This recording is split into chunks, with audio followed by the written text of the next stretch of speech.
Hello, good morning सगळ्यांना. नवीन दिवसाची नवीन सुरुवात.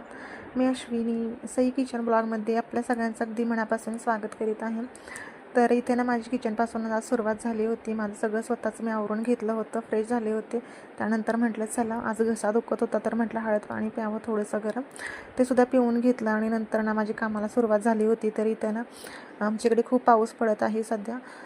कपडे अजिबातच सुकत नाही. तर मी असा जुगाड केला होता, फॅन चालू करून रूममध्येच असे बेडवरती कपडे सुकत घातले होते. त्यानंतर मी कपडे अशी छोटी मोठी सॉर्ट आउट करून घेतले आणि त्यांच्या घड्या घालून घेतल्या कपड्यांच्या. आणि नंतर म्हटलं चला, मुलं झोपलेले आहेत तोपर्यंत बाकी कामंसुद्धा करून घ्यावी. तर म्हटलं चला बेडशीटसुद्धा चेंज करावं, खूपच खराब झालं होतं.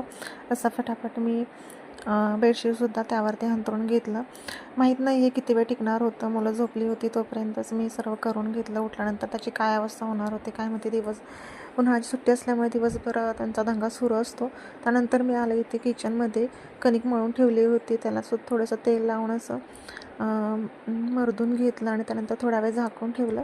आणि नंतर ना मी आज पराठा करणार होती, लच्छा पराठा ब्रेकफास्टसाठी. तर चला म्हटलं ते सुद्धा करून घ्यावं. याचा लॉंग व्हिडिओ आपल्या चॅनलवरती अपलोड केलेला आहे मी, तर तो सुद्धा पहा.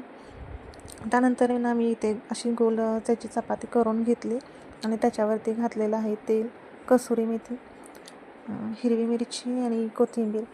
अशा प्रकारे मी लाटून घेतला आणि त्यानंतर असा खरपूस भाजून घेतलेला आहे. खूप छान आणि टेस्टी झाला होता. थोडेच करणार होते पण घरामध्ये सर्वांनाच आवडले.